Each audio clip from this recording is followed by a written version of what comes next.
The main difference between those two is that the one from EMN says that it's supposed to be a non-punitive administrative measure, and it should be, the decision to put a person in detention should be taken by a judicial authority. And if you look at the one from UNHCR, the second bullet point, detention refers to the deprivation of liberty or confinement in a closed space which an asylum seeker is not permitted to leave at will, including, though not limited to, prisons or purpose-built detention. Basically, locking up an asylum seeker. And it is quite tricky because with EU law, it's a bit difficult to say, are you allowed to detain an asylum seeker or not? But anyway, just to give even different definitions for the term immigration detention. So why are immigrants detained? Again, this is based on the EU law. There are different criteria, but to summarize that, basically there is to establish identity. Usually that happens at the border. Again, it varies from country to country. And then to maintain public security, to prevent absconding. Absconding usually happens when they get a negative decision and they have to leave the country and they don't want to, so that absconding happens there. And then lack of cooperation with deportation. For example, in Belgium, the second point, to maintain public security, is one of the main reasons why some of the migrants are being detained.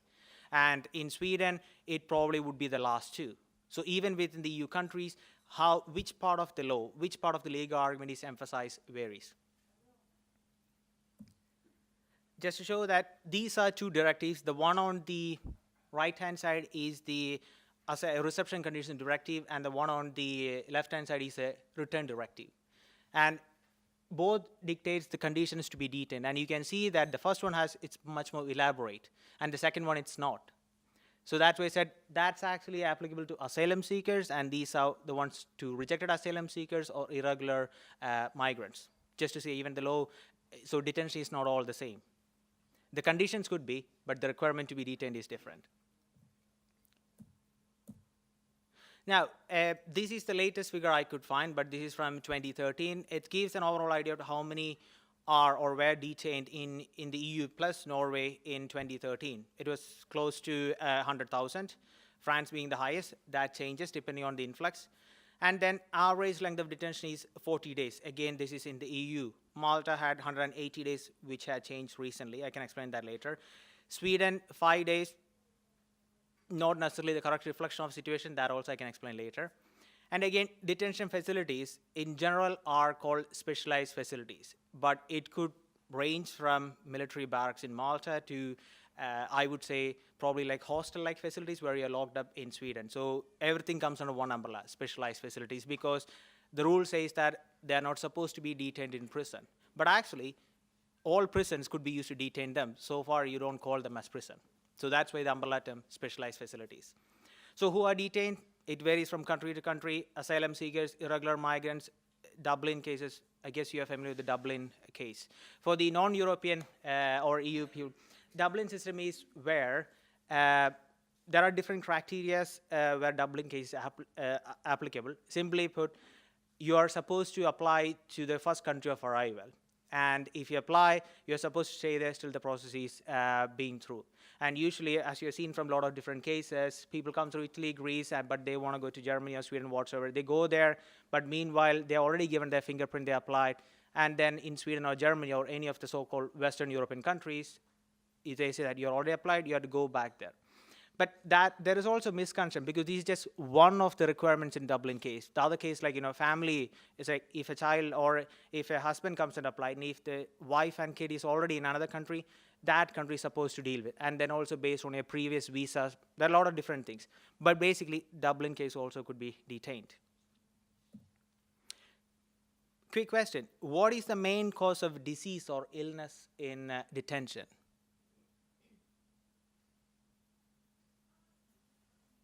Just speak. What is the main cause of, pardon me? What is the main cause, not what is the main disease? What is the main cause of disease in detention? Stress? Pardon me? Yeah. Lack of hygiene. The answer is detention itself.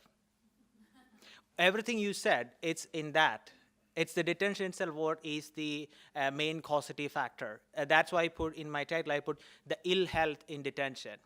Because whatever a health provider can do, you're treating the symptom. The root cause is being detained. And healthcare provider, whatever you do, the root cause still gonna be same.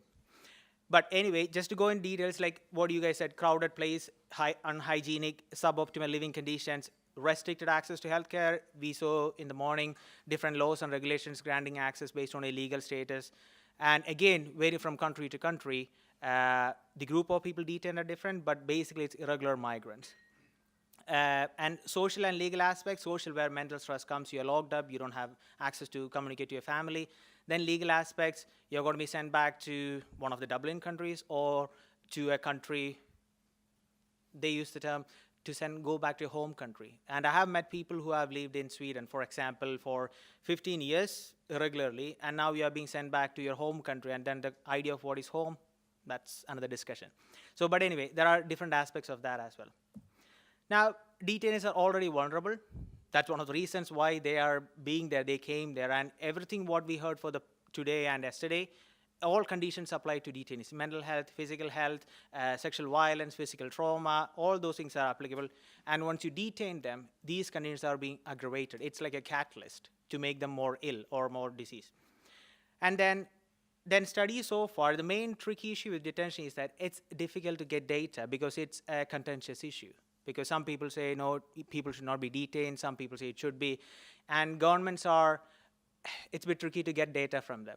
That also creates issues for accessing detainees and detention centers. And that is reflected in having just cross-sectional snapshot studies, where some prevalence or something of that sort, and qualitative studies through interviews. And there is very, very limited longitudinal studies where you follow the same group of people or same cohort for a long time. Now, mental health, again, detainees are not different set of people. It's basically migrants, or it's basically just like us. And whatever diseases we have heard, let it be communicable or chronic or mental, it's the same. It's anxiety, depression, PTSD, it's most common. But the difference is that once you're detained, it's found that at least there's a threefold increase in psychiatric disorders once you're detained. And there are a lot of studies, this is one example, where the third one, the none is where they this is a study where they compared the migrants from the same group where they were not detained, where they were detained for less than 6 months, and where they were detained for more than 6 months. The ones who were not detained, they did not have any self-harming behavior or suicidal ideation. And the ones for less than 6 months, 36% experienced that. And the ones who are detained for more than 6 months, 93% experienced or had or expressed the symptoms of self-harm. And causative factors for this, uncertainty. And my participants in my study in Sweden said that we know something is going to happen, but I don't know what's going to happen, and I don't know when it's going to happen. That something could be sending back to Dublin country, being released free, which doesn't happen that often in Sweden, or being sent back to so-called home country, or being sent back to the wrong country. That also has happened. Like, for example, an Afghan kid who is being born in Iran, but he, of course, speaks Dari or something of that. And then he'll be sent back to Afghanistan because because he didn't have any ID. So it's a language and other things what proves he is there. And, with all the different deals and everything, countries tend to accept when a Western European country sends people back there. So there are different fears for them. That uncertainty is there.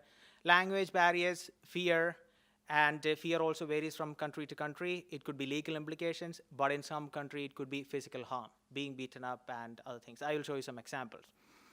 And detention environment, as I said, it could be an old prison, it could be barracks, it could be temporary facilities, it could be hostel-like facilities, it could vary. And then staff who are working with them. Is it security guards? Like in Australia and in UK, it's private companies, G4S, Serco. In other countries, it's government organizations run. And in other countries, it's non-uniformed staff. So that also play to that. And restrictions, detention itself is a restriction, but then there are restrictions inside detention. Like how often can you go out, get some fresh air? How often can you see a nurse? Or is there a nurse to attend your case? So restrictions within restriction. Now, physical ill health, it's mainly due to access to medical health care. And then lack of hygiene, ventilations, basically crowded situations. And this is nothing unique to immigrant detainees. Like, I don't know how many are here, maybe 30, 35. If you all are supposed to stay in this particular square, after 2-3 weeks, we will have developed the basics in terms of living in crowded conditions. And this is the case why these diseases, these names appear here. And suboptimal medical screening, suboptimal in the sense that not all countries, not all centers do screening. And even if they do, some of them, there are cases where they actually do a verbal screening for TB. There are cases like, so some countries don't do screening at all, some countries do screening suboptimally, some countries do screening, proper screening. And then musculoskeletal problems because of crowding, or because of being detained in unhygienic condition, or because of temperature differences, you being cold and you don't have proper clothes. And then injuries, which you might have had before and you're just carrying it out to detention. But also when there are 200 people who speak different language, could be from different ethnic communities, countries, and there are different issues like that, fights and violence could also happen. And then variation between countries, the type of people being detained. If you're a transit country, if you're an entry point like Malta, Italy, or Greece, or if you're one of these so-called destination countries, Sweden or Germany, there is a difference there. I'll give some examples. Just looking at the time. Okay. And then communicable disease, there is limited available data, and I explained why, because of access issues, and then limited screening. And because they don't receive treatment, you don't have records. And usually, if you have records, you could do a register-based study or retrospective study. You don't have access to that. So there is limited amount of data on that. But again, as I said before, the existing studies does not show any other different disease pattern. It's basically same as what we heard today and yesterday. It's just that it's a bit more, the situation is a bit more difficult because they are living in crowded situations. Again, tuberculosis, one is something we often discuss. It's not that highly prevalent. Like for example, one of the recent studies from Italy shows that 3 individuals were tested positive among 3,500 plus. But again, it's tuberculosis. They are in a crowded condition. 1 case is enough. Now, children in detention, just briefly saying that this really affects their psychological situation. And in Europe, again, I'm comparing with what's happening in Australia. This is different. In Australia, there are cases where kids are being detained for 5, 10, 11 years. And that's where things happen. Their social cognitive capacity has been affected quite a lot. For example, it's one of the main reasons for the mental distress is to witness acts of suicide or self-harm by their parents, by their relatives, or someone else in the detention center. And also, the last one is quite interesting. It says that there's a 10-fold increase in psychiatric disorders subsequent to detention. This is among kids. This is one of the longitudinal studies, one of the very few who did what was following up the mental health of detainees. This was a study where they tested using the Hopkins questionnaire and everything, the PTSD level, when all the group was detained. And they did another follow-up study or another follow-up data collection after 101 days. And this is the change. The hollow or the white ones, which shows that the anxiety, depression, and PTSD scores reduced for the ones who were released. And for the ones, the gray bars, that increased. So again, it's common sense. The more you're being detained, your mental health becomes worse. Just to show that. But these are one of the few studies where they've been following the same group for a longer period of time. Now, this is another one. It's one of the studies I mentioned earlier where they sort of tested the traditional or the normal mental health questionnaires. It's the same group, same cultural origin or country of origin, you could say. And for the ones who are not detained, the prevalence of PTSD and other diseases were around 20. The ones who were detained for 5 months, it was a bit higher. The ones more than 6 months, it's a bit more higher. Again, it shows the same trend. The more you're being detained, the time that affects.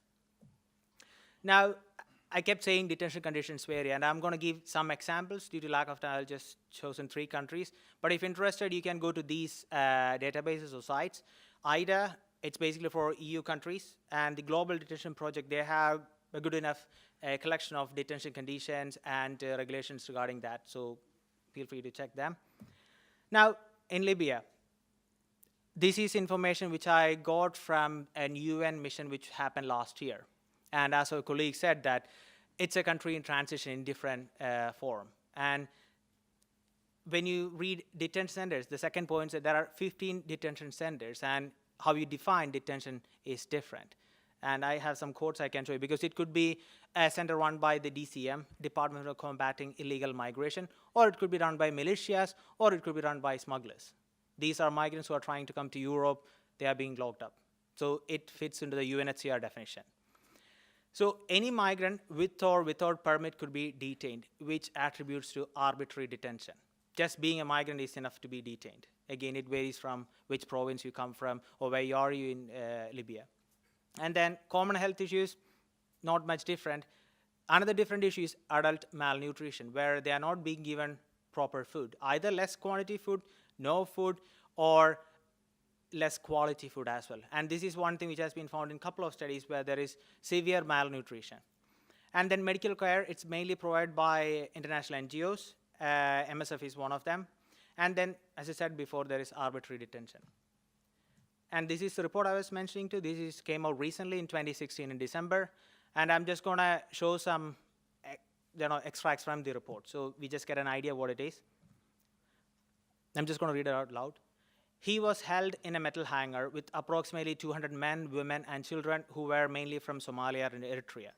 There were no windows and very little ventilation. There was only one toilet, forcing those detained to use bottles for urination. The odor was overwhelming, and many detainees were ill. Some had scabies, and others had breathing problems. And usually, these missions, they go there, they see, they interview these people, but quite a lot of people who gave data for this particular report was actually interviewed in Italy, where they were able to manage across the sea and in Trapani or Palermo or somewhere of those kind of cities. The other one was, they explained that the injuries had been caused by guards in DCIM, the department responsible for detention centers, employers, and those in charge of connection houses. Connection houses are basically where these migrants are being held for a while before they are being allowed to board the boat to come to Europe. And beating them using items such as sticks, rocks, and metal bars. And they said that basically anything they get their hand, they use it to beat them.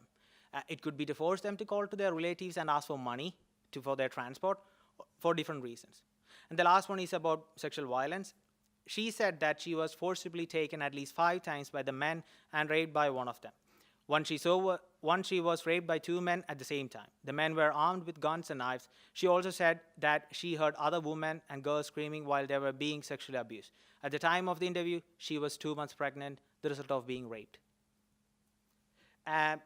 But there are much more gruesome accounts in the report. I'm not going to say all, but if you have time, interested, it's a bit heavy, the report, I can say that, but feel free to read it if you're interested. And then Greece. Again, as I said, I have visited detention centers in different countries, but not in Libya, nor in Greece. So feel free to fill in if any of you guys have first-hand experience in there. And again, this is not, I'll prove that point later. I'm not ranking any country which is good or bad, just to show how diverse it could be, even though we talk about detention. In Greece, there are 6 pre-removal detention centers. Capacity is 5,000 plus. And number of detainees in 2016 were 4,000. And maximum duration of detention is 18 months, which is in accordance with the EU's return directive. That's the maximum time you can be detained. But if you're a lawyer, you can also argue that you're detained, you're released, the next day you can be detained again. It's a new detention, so it could be another 18 months if you want to. And I have seen cases like that. Not Greece in particular, but I've seen cases like that. So it depends on how you add up the numbers. This is the CPT. CPT is a Center for Prevention Against Torture, Inhumane, or Degrading Treatment. This is one of their recent visits, and that was their summary. In sum, the concept for the operation of pre-departure centers still remains based on a security approach. It's, again, goes back to arbitrary things, with detainees treated in many respects as criminal suspects. The centers are not staffed by properly trained forces present within the accommodation areas, interacting with detained irregular migrants and taking a proactive role to resolve potential problems. Further, no activities are offered and material conditions are generally poor. In addition, the lack of any healthcare staff present in a public health risk in addition to jeopardizing the health of individual detained persons. I don't know about the argument of any healthcare staff because I know MSF was present and I think is still present in some of the centers, so I don't know where that comes from. So again, as I said, I have not visited these centers. These are the official reports, so take it with a pinch of salt. So now coming to Sweden, where I have partially worked, there are 5 detention centers, 357 is the capacity. Again, it shows where geographically this country is located. The influx of migrants probably would be a bit less than what Greece faces or Libya faces. Log facilities, but not prisons. As I said, I would call it as hostels where you're not allowed to leave. But again, I have participants who said that even if I'm locked up in my own house, that is detention. That is a prison. So maximum duration is 12 months. This is since May 2012. Before that, we had 18 months as the max duration. Number of detainees in 2016 is 3,000 or close to 4,000. And they have access to nurse 5 days a week. Now, that was not the case until last year. The difference, I would say, the staff categories, they are basically civil servants, not security guards, wearing civil dress like us. And there are 3 different categories: case officer, supervisor, and 1 supervisor for managing activities. And again, this is a change which happened in the last year. The last category, the supervisor. However, as I said, it seems like Sweden has a better off situation. Probably not, and that was actually my research. I'm not going to explain the research, I'm just going to show 2 slides. This is just to give some quotes of the participants in the study. I need someone to tell me how long I'm going to sit in here, how long it's going to take me to get out. That's only help I need. With everything else, I've been through worse in my life. I just need somebody to tell what is going to happen and when it's going to happen. The thing I said in the beginning, when and what. Next one, here it's just a prison. They're just doing something to make it better, to give you some nice flavor like detention. But it's a prison. And actually that was the title of my paper, it's a prison with extra flavors. Because again, it's like you're locked up, you're restrained, that's what it matters. The SMB is the Swedish Migration Board. The Swedish Migration Board and police are supposed to help you, but I don't think you can count on the immigration and the police to help you. They have a job to do, and their job is to deport you. Because the Swedish law is based on the fact that the Swedish Migration Board is responsible for your entire asylum case. And you're detained, you're supposed to ask help for them. That is a bit contradictory, and that's what this participant said. And this is another graph where I measured the quality of life using the WHO questionnaire. And there are different domains, and one of the domains is the psychological domain. And it shows that on the y-axis you have the psychological domain score, and here on the x-axis you have the detention, duration of detention. As you can see, there is a bit of a fluctuation probably in the first 30 days or so, and then it's just a downward trend. So even in the so-called, the studies I showed before, the longer the duration, the worse it's going to be, even in a good enough condition like in Sweden. It's not going to change. So as I said before, I'm not ranking any country one way. So just to make the point, detention is detention. I have a colleague who said that a cage is a cage, be it made of gold or diamond, a cage is a cage. Probably is the last one, yeah. Then I did one other study where I compared the European countries, and I'm not going to go through all the facts, just one thing. Again, Sweden is considered to have a more or less golden standard, but if you look at it, in terms of healthcare access, this was all no. And this study was done in the beginning of 2015. Daily access nurse, there was no nurse. Regular access to doctor, no. Regular access to psychologist, no. Training for healthcare professionals to work in detention, no. Entry-exit medical screening, no. The first or the second point, daily access nurse has changed, as I mentioned before. Now it has changed. And this was also an interesting thing. Only 2 countries provided some sort of training, still not comprehensive, to work with detainees. Because working with prisoners is different. Working with detainees is different because they are migrants, they're not committed crime, and there'll be more mental stress in that. So those kind of trainings are not provided to any of the staff. In the Netherlands, it's run by the prison services, basically. And they get the training to work with prisoners, but not to work with immigrant detainees who have not committed any crime. But still, they wanted me to put yes there, so I put yes there. I'm just explaining why that S is there.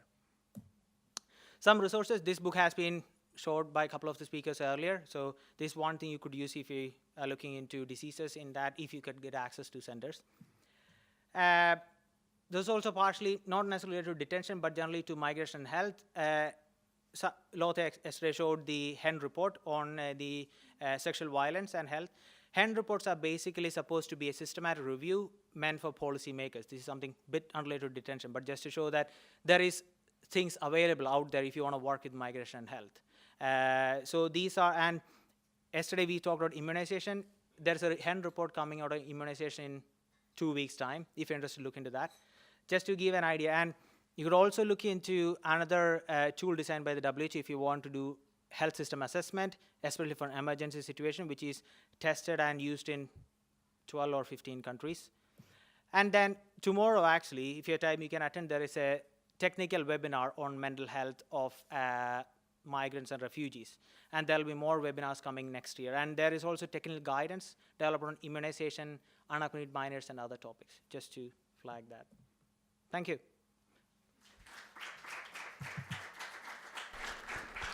Thanks a lot, Soorej, for such an interesting presentation. Is there any question from the audience? Questions? No? Comments? Yep.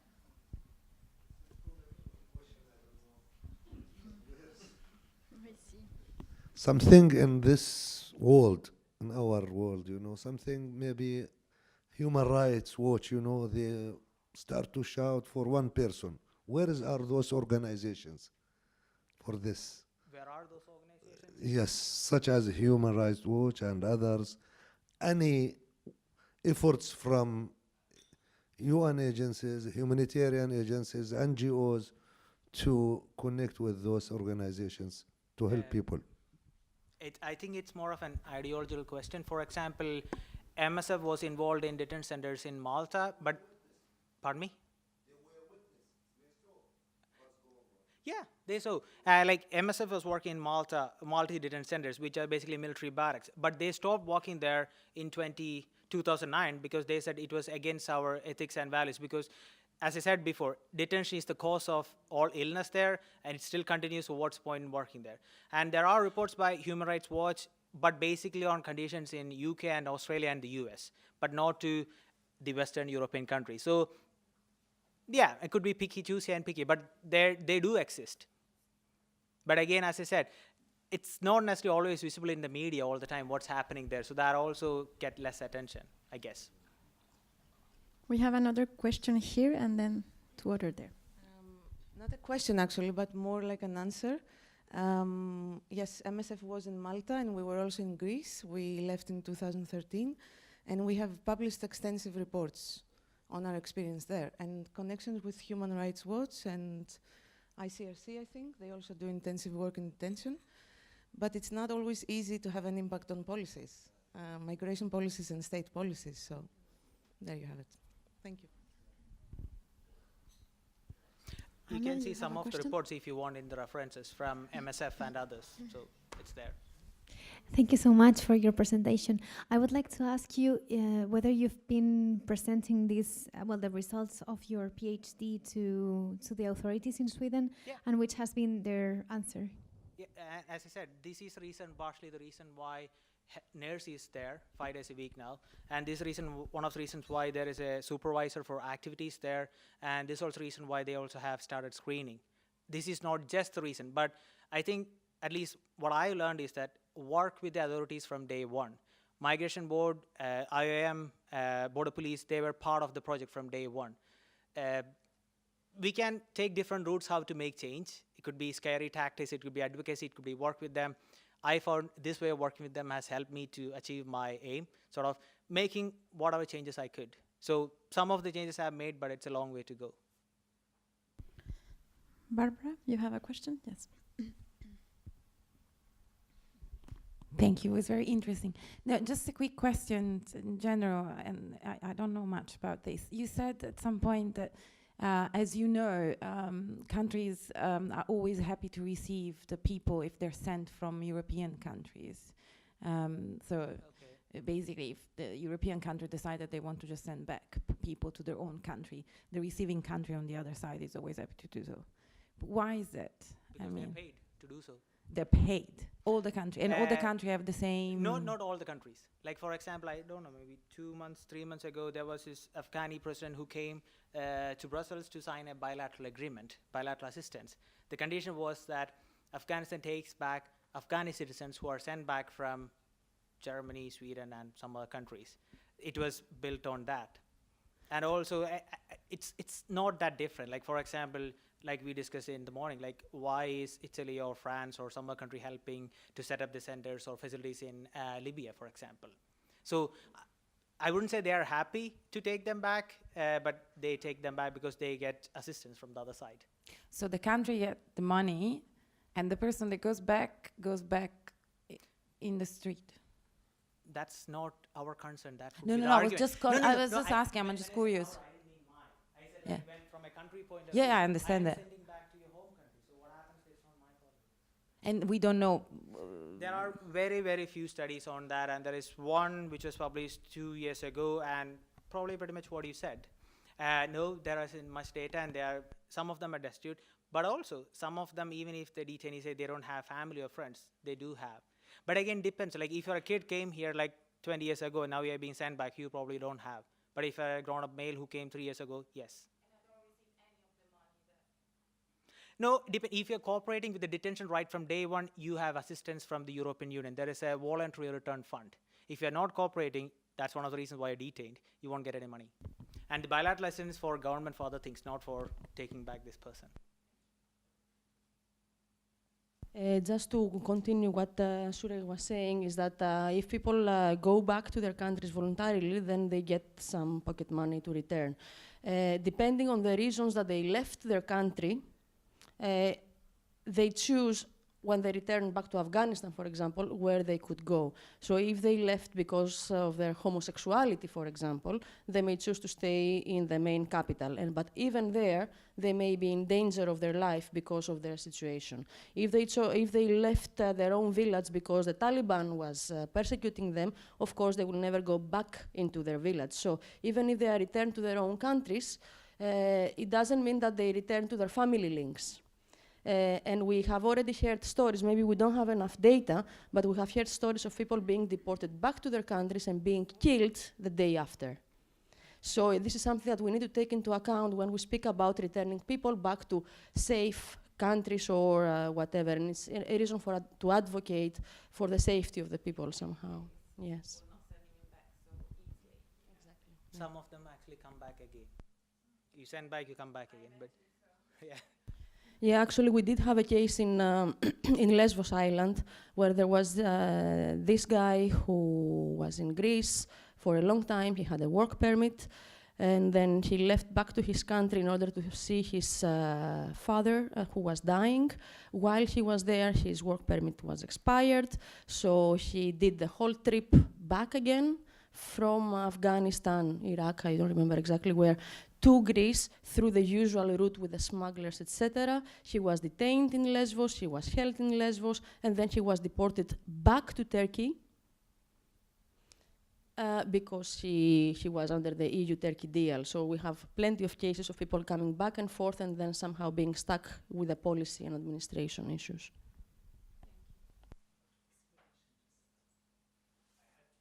Absolutely, that's why I said invited. Yeah. Because Libya mentioned twice.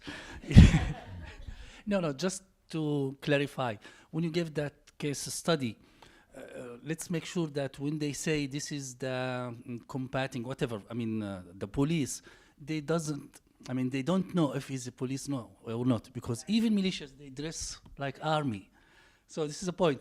To give you another example or another case study, and I swear to God, one of the guards, who's not even an officer, he told me that sometimes they have to collect £5 or €5, whatever, from each other, the guards, to buy bread and things to the detainees because the government delayed not bringing the food, the things. So this is just to clarify. And please remember, Libya, before the revolution, we used to have 2 million from our neighbors. Just Egypt, we have 2 million workers there, or who are helping, constructing the country. And also from the sub-Saharan country because of this Africa Union, and they are allowed to work. And we never complained, we never detained, as you say. And Europe, they didn't have that problem because people are happy working in Libya and getting money and transfer dollars to their countries. But because of the situation now and because of this problem, so this is why this situation is going on. And this is just to clarify. Yeah.